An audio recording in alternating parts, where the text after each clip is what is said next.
I had just stepped out for coffee when my manager texted, "The CEO wants to see you." Now. I returned to the office with a half-empty cup and confusion in my heart. When I opened the boardroom door, Chloe, the new intern, was there, sitting across from Liam, my husband and the CEO. Her eyes were red. Liam looked at me with cold detachment. "Grace," he said flatly, "we've received complaints about your attitude toward Chloe." I blinked. "What attitude?" Chloe sniffled, avoiding my gaze. "I just feel so unwelcome. She scolded me for being late, twice." Liam turned to HR. "Let's proceed." My mouth went dry. I couldn't speak. Minutes later, the head of HR handed me a termination letter. I had poured 7 years of my life into that company. Late nights, strategy decks, crisis control. I was there when Liam pitched the business out of our garage. I even loaned him my savings to get the first prototype built. Now I was being tossed out like expired milk just because a 24-year-old intern felt pressured. As I walked past the glass walls, the entire office froze. Whispers followed me.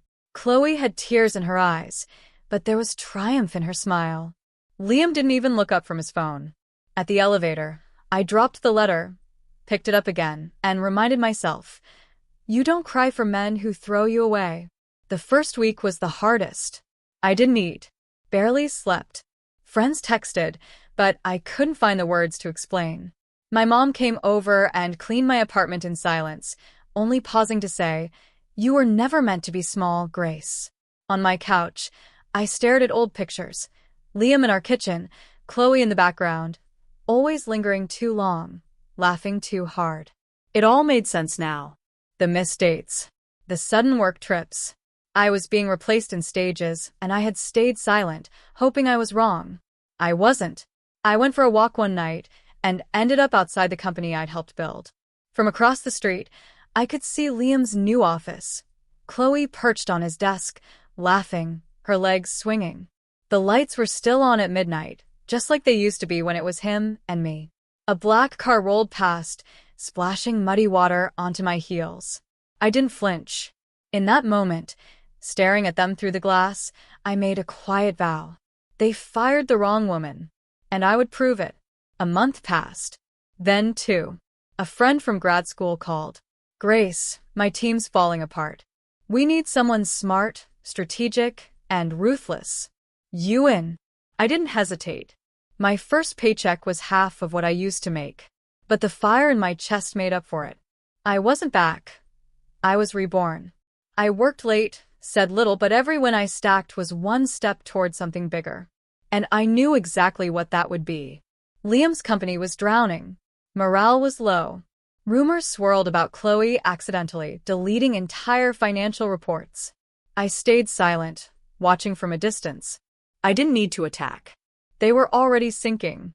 But when my new firm's board asked who we should acquire next, I said Liam's company without flinching. They have tech. We have infrastructure. I know how to clean their mess, I said. The board laughed at first. Then I pulled out the real numbers, things only someone close to the fire would know. Their jaws dropped. "And if we buy them," one executive asked, "who'll run the team?" I looked him in the eye. "Me." I used an alias, Evervale Holdings, to make the acquisition offer. On paper, I was just another investor.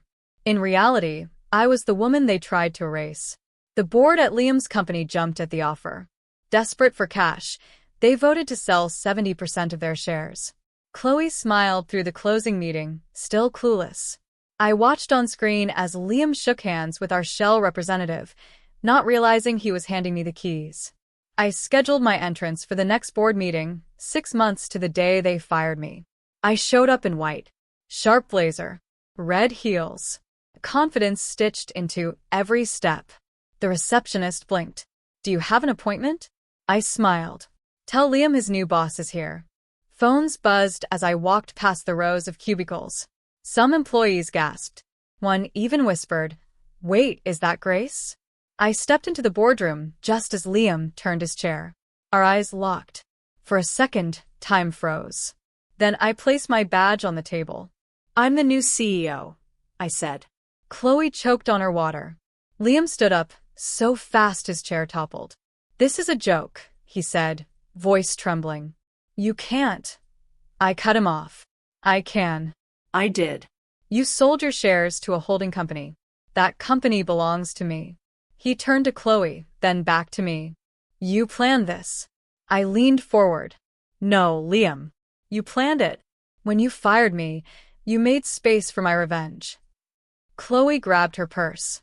This is insane. I glanced at security. Escort Ms. Chloe off the premises. She no longer works here. The guards didn't hesitate. Chloe shrieked, clinging to Liam's arm. You're really letting her do this? Liam looked down, defeated. There's nothing I can do. As she was dragged out, I turned to the stunned board members. Gentlemen, let's begin. I opened the meeting with a smile, not because I wanted payback, but because justice had finally arrived in heels and a power suit. The meeting was ice-cold silence at first. No one knew whether to clap, to whisper, or to sit still and pray they weren't next. I looked around the room. These were the same executives who sat mute while I was discarded like trash, who nodded along when Liam smeared my record to save face. Let's address the elephant in the room, I began. I was terminated for creating a hostile work environment. Today, I return as your CEO to create something far more terrifying: accountability. Some shifted in their seats. Liam looked like he wanted to disappear. The intern who cried wolf? Removed. The man who let personal affairs ruin public trust? Benched indefinitely. If you're here to work, stay. If you're here to flirt or cover for your friends, there's the door. Emails pinged like fireworks. Chloe's departure was announced officially, and security changed her credentials before she even hit the ground floor. Liam tried to interject, mumbling about his contributions, but I didn't blink. You used company funds to fly her to Dubai under the guise of leadership training. The board now knows. Legal knows. Finance knows. I'm not here to protect your pride. I'm here to protect this company from another scandal. I slid a folder across the table. Effective immediately, you're placed on leave pending a full internal investigation. His lips parted, but no sound came out. I stood. This meeting is adjourned. Afterward, I toured each department. People stood up when I walked past, some clapping quietly, others looking stunned, hopeful, or even ashamed. One intern, the only one who didn't side with Chloe, handed me a coffee and whispered, "We never stopped believing in you." I smiled, but inside, I was still burning. Chloe had mocked my heels, my voice, my leadership. Liam had said I was too emotional, too reactive, and that no one took me seriously. Funny how the same traits became weapons when I needed them most. By the end of the day, I had more allies than I ever imagined. Back in my new corner office, the one that used to be Liam's, I found the drawer where I once kept a framed photo of us on our honeymoon. I had left it behind when they fired me. Now it was gone. Replaced with Chloe's lip gloss, a forgotten heel, and 2 used movie tickets dated the week he said he was working late. I didn't feel anger. I felt closure. I took out a lighter and watched the tickets burn in a ceramic tray. Liam could keep his lies. I had taken back everything else. That night, headlines broke. Fired executive returns as CEO in stunning power move.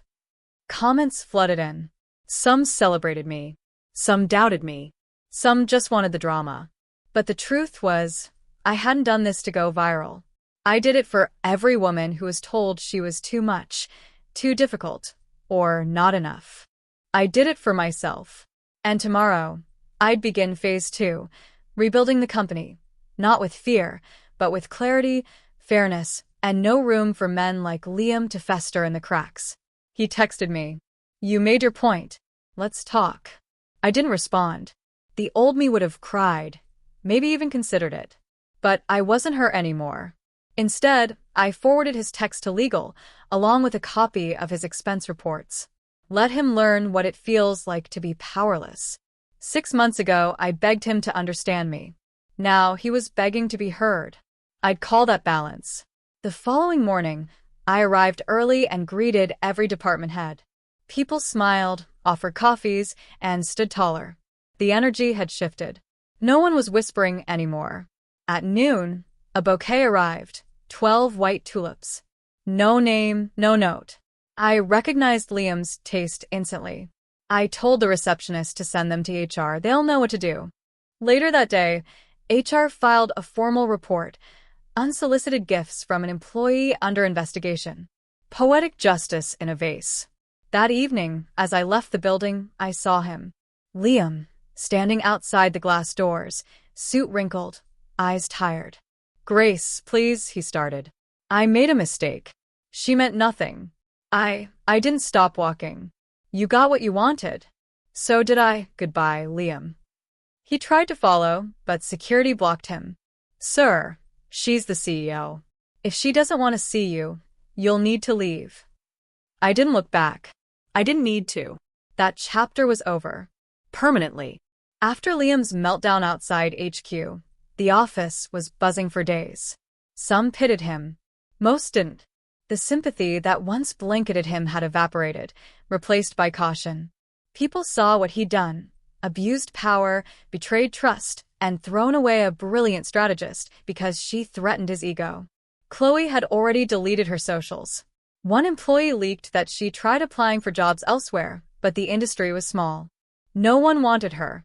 Not after she'd helped sabotage the very woman who now ran one of the city's fastest-growing companies.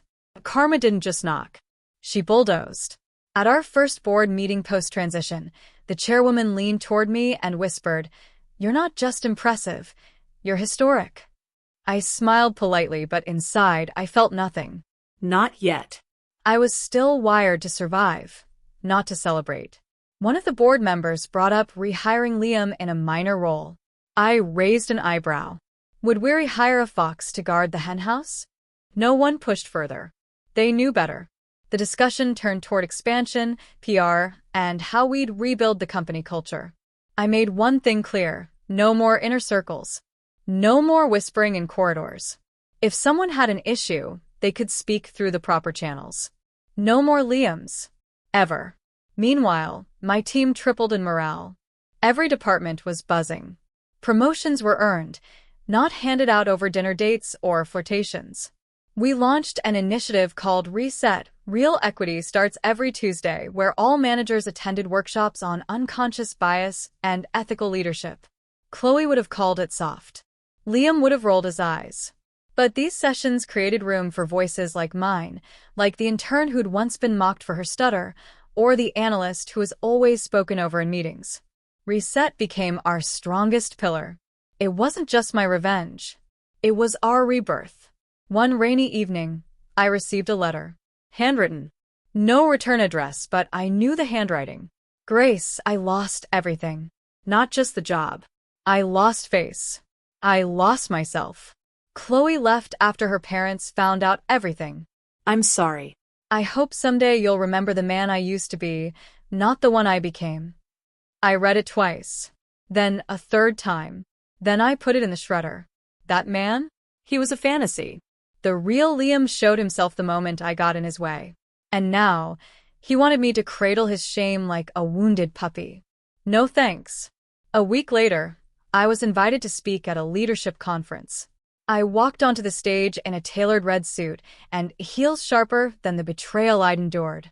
6 months ago, I was called too emotional to lead. I began. So I left, and then I came back as your boss. The crowd erupted in applause. Cameras flashed. Women nodded, some with tears in their eyes. My story wasn't unique. That was the tragedy. But my comeback, that was the part one wanted them to remember. Not because I was exceptional, but because I refused to stay quiet. After the speech, a young woman approached me. My supervisor said I'd never make it past assistant manager because I was too soft-spoken. But now? I'm head of marketing. She smiled. You gave me that courage. I blinked back tears. It hit me then, this was the point. Not revenge. Not headlines. But impact. Inspiring people who once shrank to stand up straighter. I had become what Liam feared most, a leader whose strength didn't require stepping on others. One who listened, built, and healed. The kind he never had the capacity to be. The day my portrait was hung beside the founders in the executive wing, I stood alone before it and laughed. Not because I felt victorious, but because I remembered how that wall once felt untouchable. I remembered sweeping floors when I interned. I remembered Liam walking past me like I was invisible. And now there I was, in ink and glass and gold frame. "Took me long enough," I whispered. The janitor beside me chuckled. "Worth the wait, though." I smiled. Yeah. It really was. Liam tried one last time. He showed up at a charity gala I was hosting. His face was thinner, shoulders sunken. "Grace, just a conversation?" I turned slightly. "You fired me to impress Chloe. I rebuilt everything you destroyed. That conversation already happened. You just weren't listening." I walked past him and raised a toast on stage. "To resilience," I said. "To those who were underestimated. To those told to sit down, who stood taller instead." That night, the applause wasn't just for me. It was for every silent fighter in the room. It was during our mid-quarter review when I saw it, an anonymous employee feedback survey. One comment read, "This is the first time I've felt safe being ambitious." Another said, "Since Grace took over, I've been sleeping better. No more wondering if the coffee chat I skipped will cost me my job." These weren't just reviews, they were lifelines. Silent proof that the culture of backroom deals, favoritism, and manipulative mentorships had finally been replaced. I scrolled through each comment, letting it sink in. My leadership wasn't perfect, but it was honest. And in a world where women like Chloe were rewarded for playing dirty, that mattered. Then came the investor dinner. Suits lined up to meet me, some of whom had once warned Liam that I was getting too assertive. Now they clinked glasses and said things like, "We always knew you had the chops." I smiled, toasted, and made mental notes of every liar in the room. I didn't seek revenge through yelling or scandal. My revenge was thriving in front of those who counted me out. Chloe had posted an apology once, buried in a thread of skincare selfies. "I never meant to hurt anyone," she wrote. And yet she had. Intentionally. Repeatedly. My HR lead walked into my office a few days later, looking uneasy. "Grace, Liam applied for a receptionist position through a temp agency. Under a fake name." I blinked. "He what?" She handed me the file. Sure enough, there it was.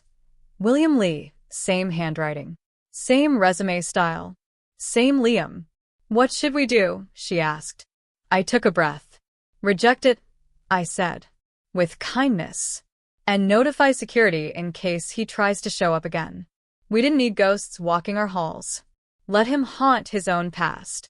Later that week, I passed the spot near the back elevator where I had cried after being fired. That day had felt like death, the end of my worth, my future, my identity. But now I paused in the same spot and felt nothing. No pain, no anger, just a quiet triumph. Healing wasn't loud. It wasn't even satisfying sometimes. It was just peace where chaos used to live. My assistant saw me standing there and tilted her head. "You okay?" she asked. I smiled. "I'm more than okay.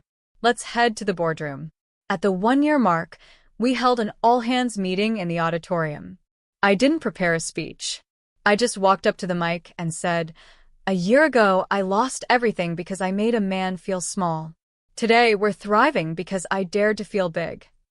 The applause was thunderous. My voice didn't shake this time. I didn't shrink to appear palatable. I was done trimming myself to fit someone else's mold. One employee came up later and said, "You're the reason I applied to leadership training." Another whispered, "You're the reason I reported harassment last month." That was legacy. My mother called me that evening. "You looked powerful up there," she said. "Not angry, just whole." I choked up. "I think I am." She told me she'd saved a newspaper clipping from my feature in Women in Business. "You're doing what they said you couldn't." I stared at my reflection in the window. Yeah. And I'm not done yet. The next morning, I woke up before my alarm and walked into work with a peppermint latte and no anxiety. That, I realized, was the real success, not titles or bonuses, but peace. We announced a new program that month, returnships for women who had been forced out of the workforce due to discrimination or family obligations. Applications flooded in. We couldn't even keep up. I thought about how Chloe once joked, I could never be a stay-at-home mom. I'd lose my mind. The irony? She had nothing now, not a job, not a platform, not even Liam. Last we heard, she was selling discount supplements on live streams. Meanwhile, our interns were writing business proposals that investors actually read. One emailed me and said, "Thank you for making power look like integrity."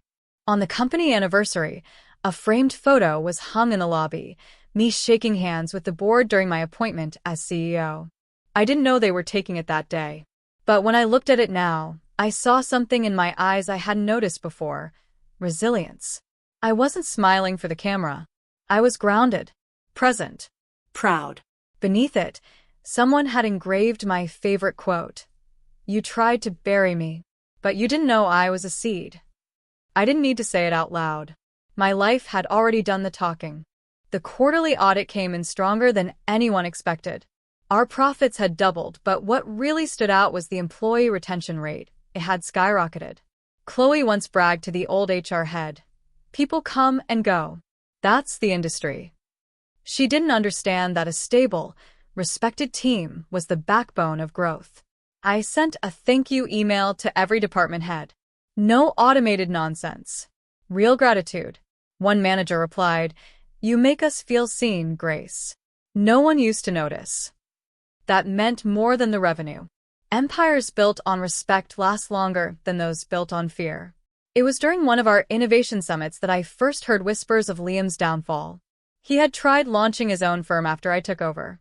Pulled together a few loyalists, those who once laughed at my sensitivity in meetings, and pitched to a few of my old contacts. None of them bit. One investor reportedly told him, "If Grace couldn't tolerate you, we won't either." Apparently, his second investor backed out after he caught Liam referring to Chloe as a brand asset. The firm dissolved within 3 months. Karma didn't just catch up, it sprinted. Meanwhile, Chloe's name popped up in a scandal involving a luxury skincare brand.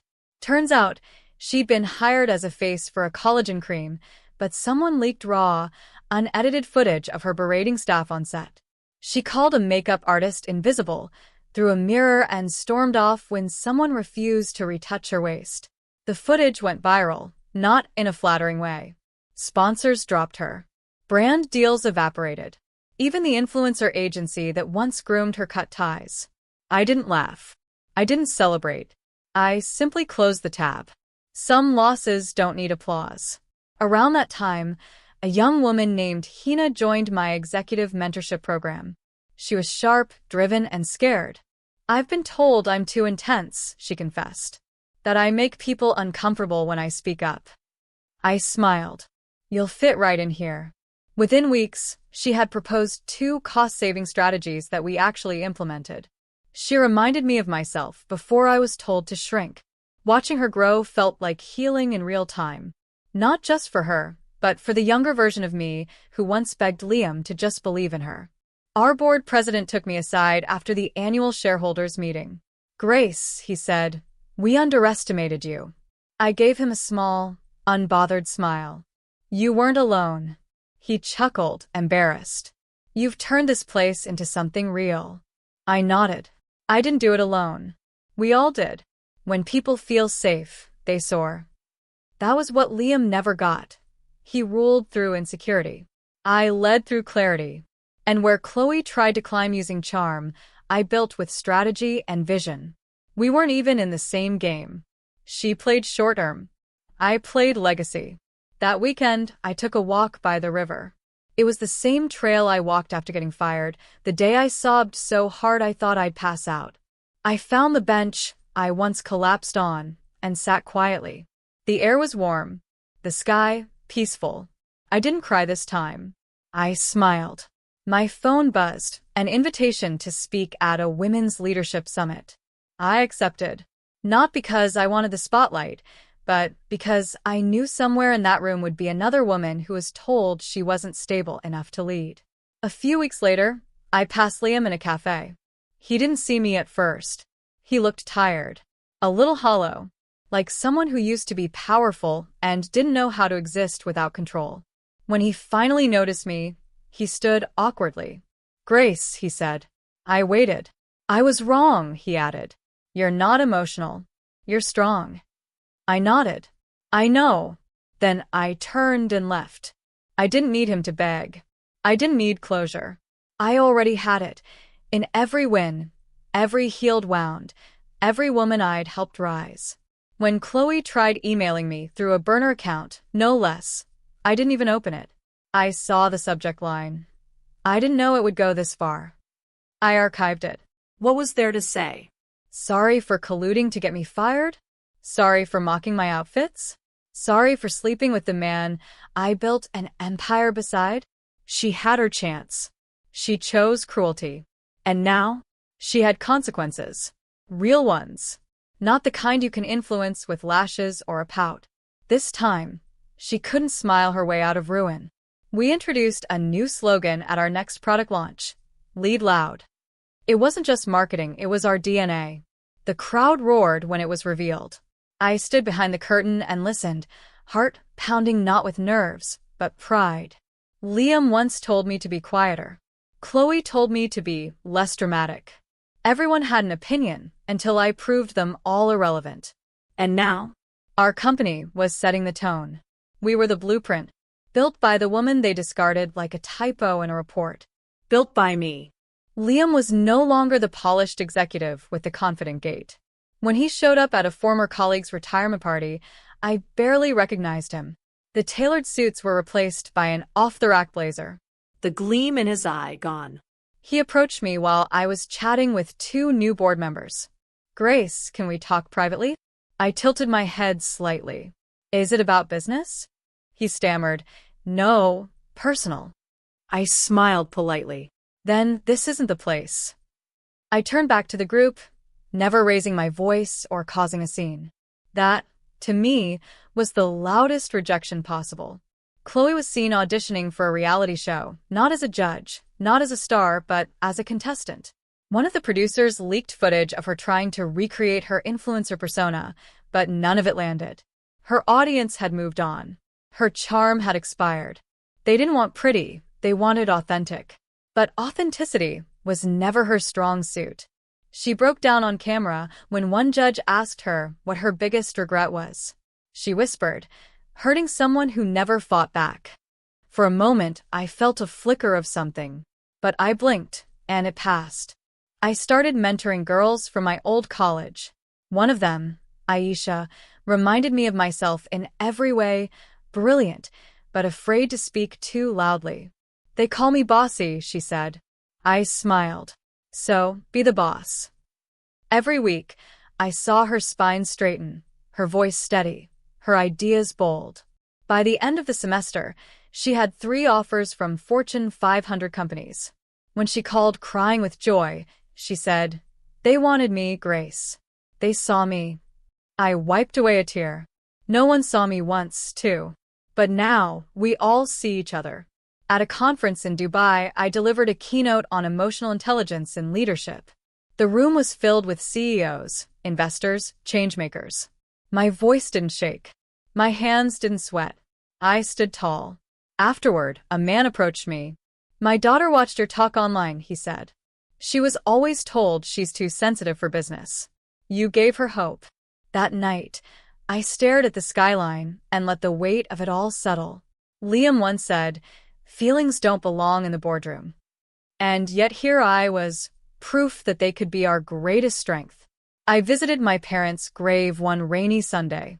I hadn't been back since the day I was fired. I knelt down, umbrella in hand, and whispered everything. How I'd been betrayed, how I fought back, how I won. I imagined my mother smiling. "You always had that fire, Grace," she would have said. I placed a small pin with our new company logo between the flowers. I didn't just survive, I told them. I built something. The wind stirred gently. The rain lightened. I didn't know if they heard me, but I felt seen. A month later, a reporter asked to do a profile on my rise. I agreed, but only on one condition. The focus wouldn't be my fall, it would be the women I lifted on the way back up. The article went viral. Headlines read, "She was fired for being emotional. Now she's the CEO everyone wants." I wasn't interested in revenge press. I wanted impact. Real change. If one girl reading that story realized her softness wasn't weakness, it was worth it. That was the legacy I wanted. Not just titles or money, but permission to be whole. When Chloe reached out again, this time in person, I was caught off guard. She was waiting outside my office building, no cameras, no crew. Just her. "Grace, please. Just 5 minutes." Against my better judgment, I nodded. We sat in the cafe across the street, the same one Liam once broke up with his last girlfriend in. Chloe looked thinner, older. "I sabotaged you because I was jealous," she confessed. "Liam always compared us." I took a sip of my coffee. "That's between you and your therapist." She flinched. "You won. What do you want?" I smiled. "Nothing. I already have it." In our next company retreat, we wrote letters to our past selves. Mine read, "Dear Grace, you were right to cry. You were right to feel. They will call you too much. Be more. They will say you can't lead. Led anyway. And when they try to break you, rebuild louder." We burned those letters in a fire pit at the beach. A symbolic release. As the flames rose, I felt a quiet peace take over. The kind that doesn't come from revenge, but from freedom. I was finally living a life that didn't seek their validation. News broke that Liam had filed for bankruptcy. Chloe had gone silent on social media. Their era had ended. Not with fanfare, but with a whimper. Meanwhile, our company expanded into 3 more countries. Our Lead Loud scholarship program doubled. At our latest press event, a little girl asked me if I ever got scared. I knelt beside her. "All the time," I said. "But courage means acting anyway." She grinned. "I want to be like you." I smiled. "Be louder. Be stronger. Be better." Her mother wiped a tear. So did I. When I walked into the building where I was once fired, this time as the CEO during an acquisition negotiation, it felt full circle. I took a deep breath. I remembered every insult, every betrayal, every moment I doubted myself. And then I walked forward. I wasn't there to flaunt or taunt. I was there to build. My story wasn't a revenge tale. It was a rebirth. And anyone watching would know, you can throw Grace out, but you better pray she doesn't come back stronger. Because if she does, it's over.